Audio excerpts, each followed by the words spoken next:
wabarakatuh. Alhamdulillahirrabbilalamin, segala puji bagi Allah SWT yang telah memberikan banyak nikmat kepada kita semua.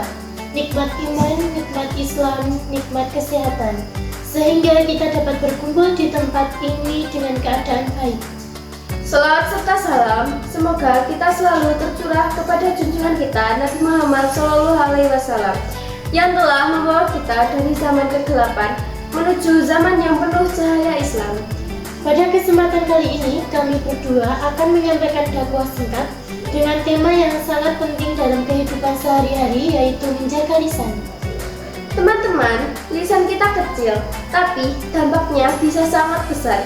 Dengan lisan, seseorang bukan cuma mendapatkan pahala yang luar biasa, tapi juga bisa mendapatkan dosa yang sangat besar.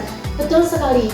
Rasulullah SAW bersabda, barang siapa yang beriman kepada Allah dan hari akhir, hendaklah ia berkata baik atau diam. Hadis itu mengajarkan kita bahwa tidak semua yang kita pikirkan harus diucapkan. Kalau perkataan itu baik, ucapkanlah. Jika tidak, maka diamlah. Sayangnya, di zaman sekarang banyak orang yang mudah mengeluarkan kata-kata kasar, menghina, bahkan menyebar gosip. Padahal tanpa disadari itu semua bisa melukai hati orang lain. Coba kita lihat di kehidupan sehari-hari, misalnya di sekolah atau di media sosial. Kadang ada orang yang menulis komentar jahat atau menertawakan keluarga orang lain. Padahal Nabi Muhammad SAW pernah bersabda, sesungguhnya seseorang bisa mengucapkan satu kalimat yang tidak ia pikirkan, tetapi karena kalimat itu Allah murka kepadanya, lalu ia dilemparkan ke dalam neraka. Itulah kenapa Islam mengajarkan kita untuk berpikir sebelum berbicara. Lisan ini amanah dari Allah dan suatu hari nanti akan diminta pertanggungjawaban. Orang yang bisa menjaga lisannya, hidupnya akan lebih damai.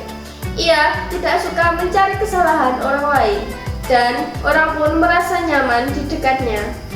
Iya, bahkan Nabi pernah ditanya, wahai Rasulullah, amalan apakah yang paling banyak memasukkan manusia ke surga? Beliau menjawab, takwa kepada Allah dan akhlak yang baik. Lalu beliau menambahkan, bahkan yang paling banyak memasukkan orang ke neraka adalah dua hal, mulut dan kemaluan. Artinya, kalau kita tidak bisa menjaga lisan, kita bisa tergelincir ke dalam dosa tanpa sadar. Misalnya, berkata bohong, gosip, menyebar fitnah, menghina, atau bersumpah palsu. Semua itu dosa besar yang keluar dari lisan kita sendiri. Sekarang pertanyaannya, bagaimana cara agar kita bisa menjaga lisan? Pertama, biasakan berpikir sebelum berbicara, tanyakan pada diri sendiri, apakah kata-kata ini bermanfaat? Biasakan berkata baik, ucapkan salam, minta maaf, dan ucapkan terima kasih. Kata-kata sederhana tapi bisa menumbuhkan cinta dan persaudaraan. Dan yang keempat, gunakan lisan untuk berzikir. Gantikan waktu mengeluh dengan membaca Subhanallah, Alhamdulillah, dan Allahu Akbar. Ada kisah seorang sahabat Nabi yang dikenal sangat tenang dan jarang berbicara. Ketika ditanya kenapa, ia menjawab, aku takut lisanku membuatku celaka.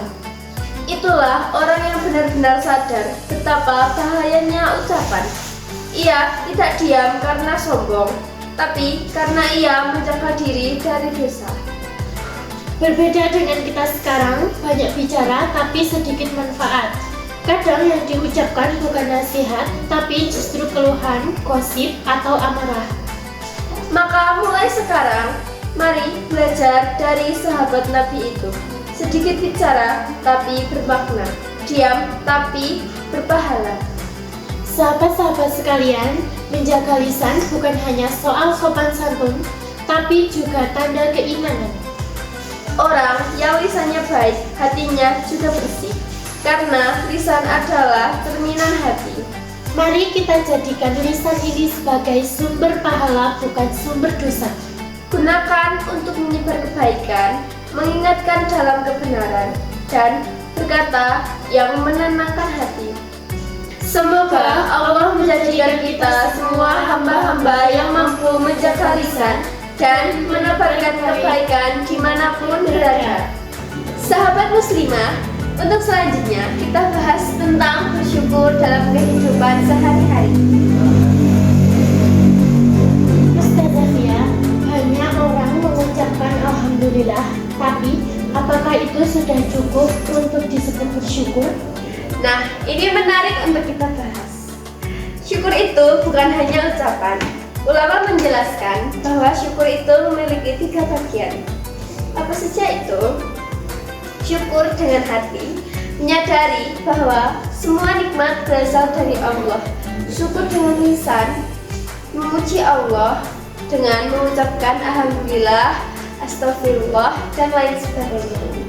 Syukur dengan perbuatan, menggunakan nikmat Allah untuk kebaikan.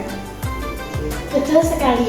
Jadi, kalau diberi rezeki, bukan hanya bilang Alhamdulillah, tapi juga digunakan untuk hal yang bermanfaat. Allah berjanji dalam Al-Quran, La in syakartum la azidannakum. Artinya, jika kamu bersyukur, pasti akan tambah nikmatmu. Quran Surah Ibrahim ayat ke-7. Masya Allah, ini motivasi besar.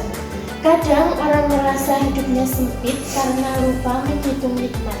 Padahal yang besar-besar aja sudah tak terhitung. Kesehatan, keluarga, dan iman. Ustazah Fia, banyak orang yang bersyukur kalau dapat rezeki besar, padahal nikmat kecil pun patut disyukuri. Benar sekali, bangun pagi dengan tubuh yang segar itu sangat nikmat. Bisa makan, bisa berbelanja, bisa melihat, semuanya itu nikmat. Bahkan ujian pun bisa jadi nikmat karena menghapus dosa.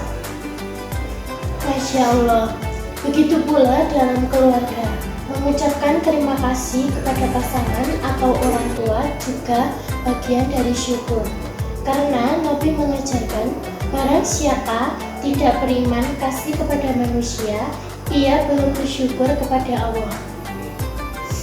Beberapa cara yang kita bisa latih untuk bersyukur dalam kehidupan sehari-hari. Melihat yang di bawah, jangan selalu untuk melihat yang di atas. Mengenang nikmat pada masa lalu, tidak mengeluh atas hal-hal kecil, dan membiasakan zikir dan doa dari pagi sampai sore hari. Setuju. Dan yang paling penting, jangan bandingkan hidup kita dengan orang lain di media sosial. Itu sering membuat lupa bersyukur. Kalau kita bersyukur, apa buahnya Ustazah? Nah, ada banyak nih ustazah kita. Salah satunya adalah hati menjadi tenang, hidup menjadi berkah, rezeki ditambah oleh Allah, hidup menjadi lebih optimis dan tidak mudah iri. Allah menjaga kita dari keburukan. Masya Allah, tidak ada ruginya bersyukur. Yang rugi justru mereka yang banyak mengeluh. Semoga kita semua termasuk orang yang senantiasa mengingat nikmat Allah, mensyukurinya, dan menggunakannya untuk semua kebaikan. Amin. Mari kita tutup dengan membaca hamdalah dan doa kafaratul majlis. Alhamdulillahirabbil alamin.